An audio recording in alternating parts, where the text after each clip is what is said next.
السلام عليكم ورحمة الله وبركاته. إن الحمد لله والصلاة والسلام على من لا نبي بعده. أما بعد فأعوذ بالله من الشيطان الرجيم. بسم الله الرحمن الرحيم. قال رسول الله صلى الله عليه وسلم: خيركم من تعلم القرآن وعلمه. وقال في حديث أخرى: طلب العلم فريضة على كل مسلم. أو كما قال النبي صلى الله عليه وسلم. সম্মানিত দর্শকবৃন্দ, আজকে আমাদের ধারাবাহিক আলোচনার পঞ্চম পর্ব নিয়ে আমি উপস্থিত হলাম। পঞ্চম পর্বে 5 নম্বর অধ্যায়ে বা পঞ্চম পর্বে 5 নম্বর পর্বে যে বিষয়টি নিয়ে আলোচনা করব এই পর্বে, সে বিষয়টির নাম হলো ক্লাসরুম ব্যবস্থাপনা। আমি কীভাবে ক্লাসরুম সাজাবো, এটা একজন শিক্ষক হিসেবে আমার দায়িত্ব। প্রত্যেকটা শিক্ষকের এটা দায়িত্ব, ক্লাসরুমকে সুন্দরভাবে সাজানো গোছানো। এ ব্যাপারে 5টি পয়েন্টে আলোচনা করা হবে। ক্লাসরুম ব্যবস্থাপনা সম্পর্কে 5টি পয়েন্টে আলোচনা করা হবে। 1 নম্বর পয়েন্ট হলো নিয়মকানুন, 2 নম্বর পয়েন্টে থাকবে শৃঙ্খলা, 3 নম্বরে থাকবে শিক্ষার্থীর সম্পৃক্ততা, 4 নম্বরে থাকবে সময় ব্যবস্থাপনা, 5 নম্বর আচরণ কৌশল। এই 5টি পয়েন্টে আমরা আলোচনা করব। 5টি পয়েন্টে আলোচনা করে জানবো যে আমরা কীভাবে ক্লাসরুম ব্যবস্থাপনা, ক্লাসরুম আমরা কীভাবে সুন্দর করে সাজাবো। তাহলে একজন দক্ষ শিক্ষক, একজন অভিজ্ঞ শিক্ষক, একজন দক্ষ শিক্ষক শুধু তিনি পাঠদানই দিবেন না, পাঠদানের মধ্যে সীমাবদ্ধ থাকবেন না, বরং পুরা ক্লাসরুমটি একটা ইতিবাচক ও শিক্ষাবান্ধব পরিবেশে পরিচালনা করা একজন দক্ষ ওস্তাদের দায়িত্ব। ক্লাসরুম ব্যবস্থাপনার মূল লক্ষ্য হলো শিক্ষার্থীদের শেখার উপযোগী পরিবেশ নিশ্চিত করা। এটা একজন দক্ষ হিসেবে দায়িত্ব, দক্ষ শিক্ষকের এটা দায়িত্ব।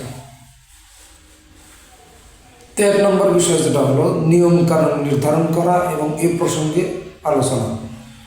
নিয়ম কানুন নির্ধারণ করা এবং প্রয়োগ করা 1 নম্বর পয়েন্ট। এটা কেন জরুরি, কেন প্রয়োজন, নিয়ম কানুন কেন প্রয়োজন, নিয়ম কানুনটা প্রয়োগ করা কেন প্রয়োজন, কেন জরুরি। জরুরি এই জন্যই, এটা অবশ্যই একটা জরুরি বিষয়। নিয়মকানুন অবশ্যই থাকতে হবে, ক্লাসের মধ্যে নিয়মকানুন অবশ্যই থাকতে হবে। নিয়মকানুন না থাকলে শিক্ষার্থীরা দিকভ্রান্ত হয়ে পড়বে। নির্দিষ্ট গাইডলাইন তাদের আচরণ এবং মনোভাব গঠনে সহায়তা করবে। প্রত্যেকটা কাজেরই নির্দিষ্ট গাইডলাইন থাকতে হবে, নির্দিষ্ট সময় থাকতে হবে, প্রত্যেকটা ক্লাসের নির্দিষ্ট সময় থাকতে হবে। এর মধ্যে কয়েকটা উদাহরণ এরকম হতে পারে যে আমি শিক্ষক হিসেবে আমার কী কী দায়িত্ব। 1 নম্বর হলো ক্লাসে ঢোকার আগেই মোবাইল সাইলেন্ট করে ঢোকা। ক্লাসে ঢোকার আগেই আমার কাছে মোবাইল ফোন থাকতে পারে, মোবাইল ফোনটা সাইলেন্ট করে তারপরে ক্লাসে ঢোকা। 2 নম্বর, আমি শিক্ষক হিসেবে কখনো দেরি হইতেই পারে, কারণ প্রত্যেকটা শিক্ষকই এটা চৌকান্না থাকতে হবে এবং সজাগ থাকতে হবে যে প্রত্যেকটা প্রতিষ্ঠানের নিয়ম এটাই যে 15 মিনিট আগে, কমপক্ষে ক্লাস শুরু হওয়ার 15 মিনিট আগে প্রতিষ্ঠানে উপস্থিত থাকা, ক্লাসে উপস্থিত থাকা এটা নিয়ম। তা আমি নিজে যদি দেরি করে আসি তাহলে অনুমতি নিয়ে প্রবেশ করা, কারণ আমি শিক্ষক, আমার থেকে ছাত্ররা শিখবে। আমি যদি অনুমতি নিয়ে প্রবেশ করি, ছাত্ররাও শিখবে, যে ছাত্ররাও এটা বিষয়টা শিখে নেবে যে আমরা যদি দেরি করে আসি তাহলে আমাদেরকেও অনুমতি নিয়ে প্রবেশ করতে হবে। যেহেতু ওস্তাদে প্রবেশ করার সময় অনুমতি নিতেছে, আমাদেরকেও অনুমতি নিয়ে প্রবেশ করতে হবে। আর প্রশ্ন করার সময় হাত উঠানো, হাত তোলা, এটা শেখানো ছাত্রদেরকে। আর অন্য কথা বলার সময় একজন ছাত্র বা একজন শিক্ষক যেই হোক কথা বলতেছে, কথা বলার সময় নিজে নীরব থাকা, নীরব থেকে তার কথা শোনা, এটা গুরুত্বপূর্ণ একটা আদব।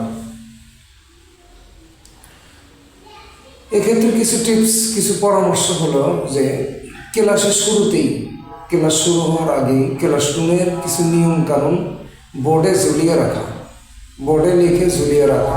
অনেক ক্ষেত্রে অনেক মাদ্রাসা নোটিশ বোর্ড আছে, নোটিশ বোর্ডে ঝুলিয়ে রাখা। আর আরেকটা পয়েন্ট হলো নিয়ম ভঙ্গ করলে শান্তভাবে কারণ জিজ্ঞেস করা, ফলাফল জানানো। কঠোরভাবে জিজ্ঞাসা না করা ছাত্রকে, বরং শান্তভাবে জিজ্ঞেস করা যে সে কেন এরকম করলো, শান্তভাবে জিজ্ঞাসা করতে হবে। শিক্ষার্থীদের নিয়ম তৈরিতে অংশ দেওয়া, তারা মেনে চলবে সহজে। যে কোনো একটা নিয়ম নিয়ম তৈরি করতে গেলে ছাত্রদের অংশ নেওয়া। আসলে এটা অনেক মাদ্রাসায় করা হয় না, কারণ আমাদের ছাত্রগুলো আলহামদুলিল্লাহ মুআদ্দাব ছাত্র, আদবওয়ালা ছাত্র। যে কোনো প্রতিষ্ঠানের ছাত্ররা এই নিয়ম কানুনের উপর আশা করে হস্তক্ষেপ করে না, এটা প্রয়োজন মনে করা হয় না। শিক্ষার্থীদের কোনো পরামর্শ নেওয়া প্রয়োজন মনে করা হয় না। এরপরেও যদি নেওয়া যায়, নিলে নেওয়া যেতে পারে, শিক্ষার্থীদের পরামর্শ নেওয়া যেতে পারে। আর 2 নম্বর পয়েন্ট হলো শৃঙ্খলা বজায় রাখা, মেইনটেইন ডিসিপ্লিন। সময়ের নিয়ম কানুন বজায় রাখা, শৃঙ্খলা বজায় রাখা, ক্লাসের শৃঙ্খলা বজায় রাখা। এটা কেন দরকার? শৃঙ্খলা ছাড়া শেখার পরিবেশ থাকবে না। যদি শৃঙ্খলা থাকে, কেউ মনোযোগ দিবে না, কেউ বিরক্ত হবে না, আবার কেউ বিরক্ত হবে, কেউ মনোযোগ দিবে না, কেউ অমনোযোগী থাকবে। সেজন্য ক্লাসের মধ্যে শৃঙ্খলা বজায় রাখা দরকার। যেমন উদাহরণস্বরূপ, যে একবার যদি নিয়ম ভঙ্গ করে, জোরে একবার যদি কেউ জোরে কথা বলে, তাকে মৌখিক সতর্কতা করা, মৌখিকভাবে সতর্ক করা, জোরে কথা বলে 2 বার। আর 2 নম্বর হলো বারবার জোরে কথা বললে সাময়িকভাবে প্রশ্ন না করার জন্য তাকে নির্ধারণ করা যে তুমি 5 মিনিট 10 মিনিট সময় পর্যন্ত কোনো কথা বলতে পারবে না, কোনো প্রশ্ন করতে পারবে না। আর গ্রুপিং করে যদি কোনো কাজ দেওয়া হয়, এখানে যদি কোনো হট্টগোল লাগে, নির্দিষ্ট সময় বিরতি দিতে হবে, নির্দিষ্ট সময় আমাকে বিরতি দিয়ে রাখতে হবে। আর ছাত্রদেরকে কখনো নেতিবাচক ভাষা ব্যবহার না হয়, যেটা আমি আগের একটা ভিডিওর মধ্যেও বলা হয়েছে যে কোনো জায়গায় নেতিবাচক নয়, সব জায়গায় ইতিবাচক ভাষা নির্দেশ করা। চুপ করো না বলে তোমরা সভাপতির জন্য ভালোভাবে শুনতে পারবে না, চুপ করো, এ কথাও বলা যায়। কিন্তু এটা না বলে যদি তোমার সভাপতিরা, তোমার ছাত্র তোমার সহপাঠীরা যেন ভালোভাবে শুনতে পায়, এজন্য পরিবেশ তৈরি করে দেয়, এটা বলা। নিয়ম লঙ্ঘনের জন্য অপ্রয়োজনীয় শান্তি নয়, অপ্রয়োজনীয় শাস্তি নয়, বরং পরামর্শ দেওয়া, গঠনমূলক প্রতিক্রিয়া দেওয়া। কিন্তু কিছু শাস্তি তো অবশ্যই দিতেই হয়, হালকাভাবে কিছু শাস্তির ব্যবস্থা করতেও হয়, না দিলেই নয়, একেবারে যতটুকু না দিলেই নয় ততটুকু শাস্তির ব্যবস্থা করা, হালকাভাবে তাদেরকে শাস্তির ব্যবস্থা করা হলো 2 নম্বর প্রকার। 3 নম্বর হলো শিক্ষার্থী সম্পৃক্ততা, স্টুডেন্ট এঙ্গেজমেন্ট তথা শিক্ষার্থীর সম্পৃক্ততা। এটা কেন প্রয়োজন, কেন জরুরি? যে শিক্ষার্থী ক্লাসে অংশ নেয় সে ক্লাসে মনোযোগীও হয়, ক্লাসে সক্রিয় অংশগ্রহণ মানে শেখার গতি ও মান বাড়ে। যে শিক্ষার্থী এখন শিক্ষার্থীদের সাথে সম্পৃক্ততা আমার এই জন্য জরুরি যে একজন শিক্ষার্থী ক্লাসে সম্পৃক্ত হলো, অংশ নিল, সে ক্লাসে মনোযোগী হবে, এটাই স্বাভাবিক। আবার অনেক ক্ষেত্রে অনেক সময় অমনোযোগী থাকলে তাদেরকে মনোযোগী করতে হবে।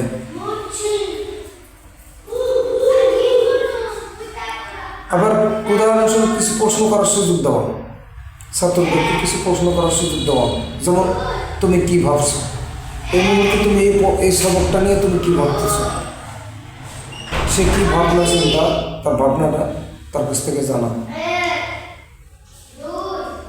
2 নম্বর হলো শিক্ষার্থীদের দিয়ে বোর্ডে লেখার কাজ করানো, শিক্ষার্থীদের মাঝে মাঝে বোর্ডে নিয়ে আসা বোর্ডের সামনে আনিয়ে ছাত্রদের দিয়ে লেখানো, কিছু লেখানো, সংশ্লিষ্ট সবকের কিছু পড়া তাকে দিয়ে লেখানো যে তুমি লেখো, এই বিষয়টা তুমি লেখো, 1 লাইন লেখো বা 2 লাইন লেখো, ছাত্রদের দিয়ে বোর্ডে কাজ করানো।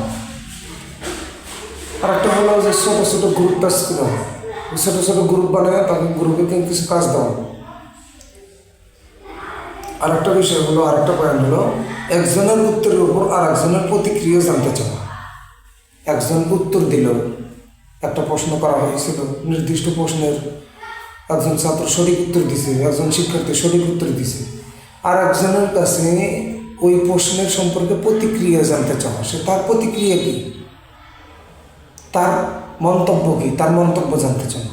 আর একজনের কাছে মন্তব্য জানতে চাওয়া যে সে যে উত্তরটা দিল, উত্তরটা সঠিক হয়েছে কিনা, তার মন্তব্য জানতে চাওয়া। এ ব্যাপারে টিপস হলো প্রতিদিন একাধিক শিক্ষার্থীকে অংশগ্রহণ করানো, একের অধিক শিক্ষার্থীকে। একজন শিক্ষার্থীকে দিয়েই কাজ করানো এটা না, একজন ছাত্রকে দিয়ে 1 লাইন লেখাইলাম, আর একজন ছাত্রকে দিয়ে 1 লাইন লেখাইলাম, একটা বিষয় লেখাইলাম। গেম, কুইজ, বিতর্ক বা ছোট নাট্যাংশের মাধ্যমে পাঠদান দেওয়া, গেমের মাধ্যমে। যেমন ফ্ল্যাশ কার্ড গেমের কথা আগেও বলছি, আগের ভিডিওতেও বলছি।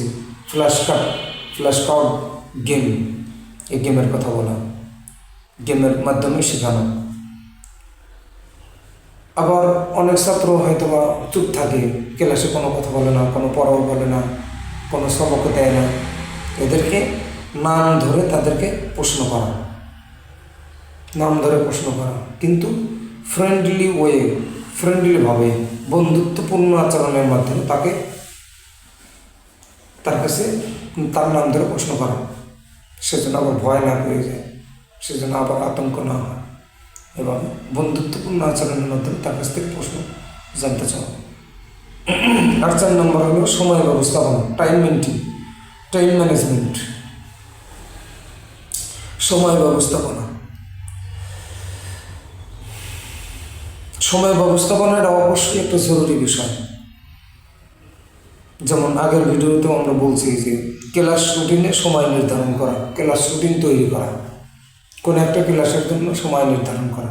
একটি ক্লাসে অনেক কিছু শেখাতে হয়, সময় ঠিকভাবে ব্যবহার না করলে পাঠ অসম্পূর্ণ থেকে যাবে। সেজন্য একটা ক্লাসে যেহেতু আমার নির্দিষ্ট কিছু সবক, নির্দিষ্ট কিছু পড়া আমাকে শিখাতে হবে, এই জন্য সময় নির্ধারণ করে নিতে হবে যে আমি এই পড়াটা 10 মিনিটের মধ্যে শেখাবো বা 15 মিনিটের মধ্যে আমি এই পড়া ছাত্রকে শিখিয়ে দেবো। এটা সময় নির্ধারণ করে তারপরে পড়াটা ছাত্রকে শেখানো, ছাত্রকে বোঝানো। উদাহরণস্বরূপ যেমন 5 মিনিট রিভিশন, প্রথম 5 মিনিট ক্লাস শুরু হয়েছে, আমার 1 ঘন্টা শুরু হয়েছে, প্রথম 5 মিনিট আগের পড়া, গতকালকের পড়া, গত দিনের দেওয়া সবক, এরা 5 মিনিট রিভিশনের জন্য দেওয়া উদাহরণস্বরূপ। এরপরে 20 মিনিট নতুন পড়া দেওয়া, বা এটা করা যেতে পারে যে গতকালকের পড়ার যেটা দিছিলাম এটা আমি 20 মিনিটে সবকগুলো আদায় করে নিলাম, ছাত্রদের মুখ থেকে আদায় করে নিলাম, 20 মিনিটের মতো আদায় করে নিলাম। পরের 20 মিনিট আবার নতুন পড়া দেওয়া, আবার 10 মিনিট নির্ধারণ করা এই জন্য যে কোনো প্রশ্নোত্তর থাকলে প্রশ্নোত্তর করা, প্রশ্নোত্তর। আবার শেষের 5 মিনিট ছোট ছোট কোনো অনুশীলন দেওয়া বা কোনো হোমওয়ার্ক নির্দেশনা, হোমওয়ার্কের ব্যাপারে কোনো পরামর্শ থাকলে পরামর্শ দেওয়া শেষের 5 মিনিটে। এভাবে সময় মেনটেন করা, সময় ম্যানেজমেন্ট করা, সময় মেনটেন করা, সময় নির্ধারণ করে নেওয়া 4 নম্বর। আর এই 4 নম্বরের বিষয়ে যে কথাটা বলা হলো, 4 নম্বরের বিষয়ে কি কথা বলা হলো যে প্রথম 5 মিনিট রিভিশন বা প্রথম 5 মিনিট রিভিশন দিলাম, এরপরে 20টা মিনিট সবক শোনার জন্য ব্যয় করলাম, এরপরে 10টা মিনিট আবার নতুন সবক দিলাম, এরপরে 5টা মিনিট আমি নির্ধারণ রাখলাম কোনো অনুশীলনের জন্য বা কোনো হোমওয়ার্কের নির্দেশনার জন্য। আর এটার জন্য টিপস হলো, পরামর্শ হলো প্রতিটি ক্লাসের জন্য টাইম প্ল্যান তৈরি করা। প্রতিটি ক্লাসের জন্য টাইম প্ল্যান, এটা মাদ্রাসার পক্ষ থেকে বা শিক্ষা প্রতিষ্ঠানের পক্ষ থেকে সময়সূচি নির্ধারিত সময়সূচি থাকবে, ক্লাস রুটিন থাকবে। এরপরেও নিজের পক্ষ থেকেও কিছু টাইম ম্যানেজমেন্ট করে নেওয়া। আবার ঘন্টা বাজার আগেই ক্লাস শেষ করে রিকাপ দেওয়া।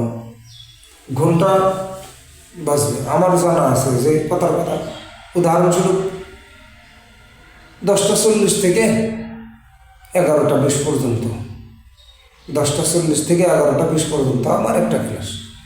এখন এই এতটুকু সময়ের মধ্যে আমার ক্লাসও নিতে হবে, সবকের পড়াও দিতে হবে, আবার সবকও শুনতে হবে, আবার নতুন পড়াও দিতে হবে, আবার কিছু প্রশ্নের জন্য কিছু 5 মিনিট আমাকে সময় বের করে নিতে হবে।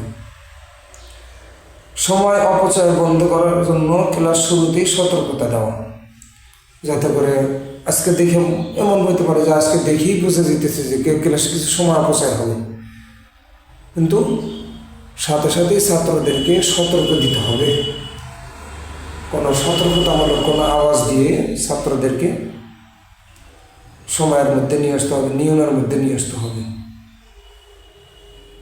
আর 5 নম্বর হলো আচরণ কৌশল। এটা কেন প্রয়োজন? আচরণ কৌশলটা কেন প্রয়োজন? প্রয়োজন এই জন্য, শিক্ষার্থীরা সবসময় একরকম থাকে না, শিক্ষার্থীর মন কখনো সবসময় একরকম থাকবে না, এটাই স্বাভাবিক। আমাদের মন, মানুষের মন কখনো একরকম থাকে না। মানুষ তো, সবাই তো মানুষ, আমরাও মানুষ, শিক্ষার্থী ওরা ছোটো মানুষ, এদের মধ্যে ছোটো বড়ো থাকে, এদের মন মেজাজ কখনো অনেক সময় সবসময় একরকম থাকবে না, এটাও ঠিক। তাদের আবেগ, ভবিষ্যৎ বা পারিবারিক সমস্যাও থাকে, বা নিজের কোনো সমস্যা থাকতে পারে, আচরণের মধ্যে প্রভাব পড়ে। এই সমস্ত প্রভাবের কারণে আচরণের মধ্যে প্রভাব পড়বে, পারিবারিক পরিস্থিতির কারণে বা নিজের কোনো সমস্যার কারণে তার আচরণের মধ্যে প্রভাব পড়বে।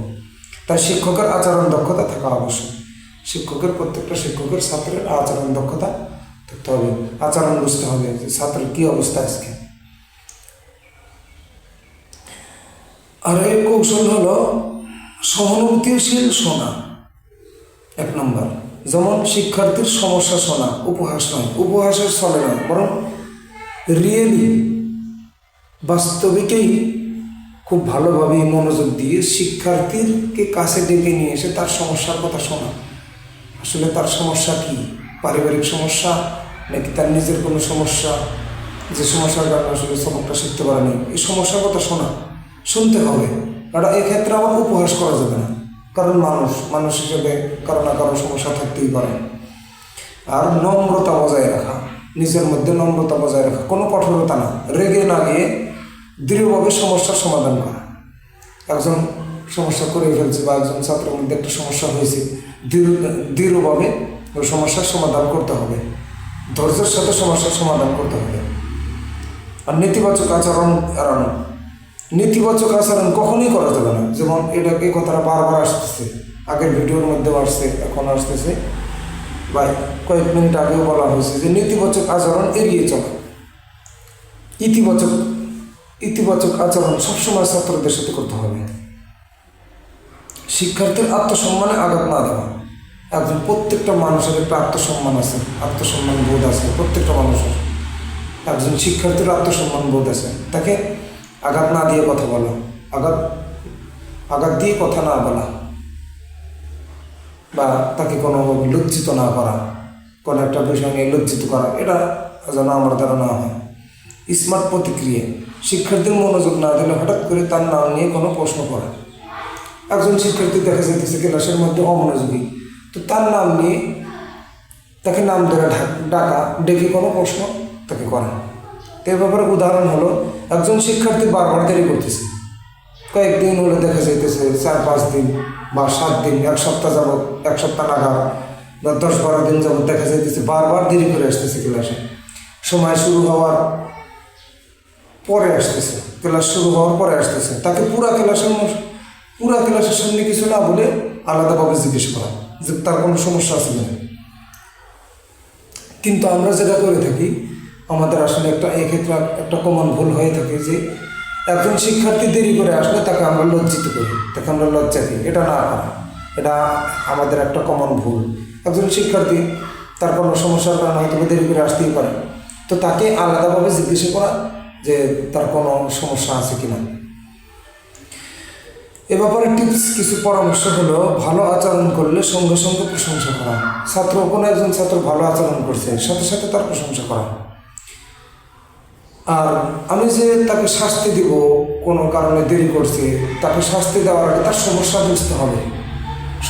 সমস্যা বুঝে নিয়ে তারপর শাস্তি যোগ্য কিনা, আসলে শাস্তির যোগ্য কিনা, কোন সমস্যার কারণে সে আসলে দেরি করতেছে, কোন সমস্যার কারণে সে আচরণ এরকম করলো, এই সমস্যাটা আগে বুঝতে হবে। তার কাছ থেকে সমস্যাটা নিতে হবে, সমস্যাটা শুনতে হবে, সমস্যার বিষয়গুলো শুনে তারপরে বিবেচনা করে শাস্তির আওতায় আনতে হবে। দুষ্টামি করা মানেই খারাপ নয়, কারণ ছাত্ররা ছোটো মানুষের যদি একটু দুষ্টামি ফাজলামি একটু করতেই পারে, দুষ্টামি করবেই, এটা ছাত্রদের স্বভাব, ছোটো বাচ্চাদের স্বভাব, ছোটো ছাত্রদের স্বভাব, একটু দুষ্টামি করবেই তারা, একটু আর কি দুষ্টামি ক্লাসের মধ্যে একটু সহপাঠীর সাথে দুষ্টামি এটা করবেই। আবার এই দুষ্টামির মধ্যেই এরা যারা ভালো ছাত্র, যারা সচেতন ছাত্র, তারা কিছু দুষ্টামির মধ্যেও কিছু শিখে নেবে।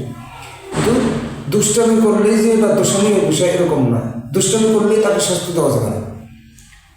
অনেক সময় দুষ্টামি এটা ছোটো মানুষ হিসেবে করেই থাকে, কিন্তু তাকে পড়ার মধ্যে নিজের কোনো টেকনিক অবলম্বন করে ছাত্রকে পড়ার মধ্যে মনোযোগী করতে হবে। তো এই ছিল আমাদের আজকের আলোচনার মূল বিষয়। আমাদের আলোচনার মূল বিষয় ছিল হলো ক্লাসরুম ব্যবস্থাপনা। এই ক্লাসরুম ব্যবস্থাপনার মধ্যে 5টি বিষয় আলোচনা করা হবে। 1 নম্বর হলো নিয়মকানুন নির্ধারণ করা, 2 নম্বর শৃঙ্খলা বজায় রাখা, 3 নম্বর শিক্ষার্থীর সম্পৃক্ততা, 4 নম্বর হলো সময় ব্যবস্থাপনা, আর 5 নম্বর হলো আচরণ কৌশল অবলম্বন করা। এই 5টি বিষয়ে আজকে আমরা আলোচনা করলাম। এর পরবর্তী ভিডিও পাওয়ার জন্য আমাদের চ্যানেলের সাথে থাকবেন। আর চ্যানেলটি এখনও যারা সাবস্ক্রাইব করেননি, দয়া করে চ্যানেলের সাথে অ্যাড হয়ে যাবেন। লাইক করবেন, কমেন্ট করবেন। ভিডিওটা ভালো লাগলে অবশ্যই কমেন্ট করবেন। আর যদি আমার বলার মধ্যে কোনো রকম ভুল ভ্রান্তি হয়ে থাকে কমেন্ট বক্সে ইনশাল্লাহ লিখে দেবেন।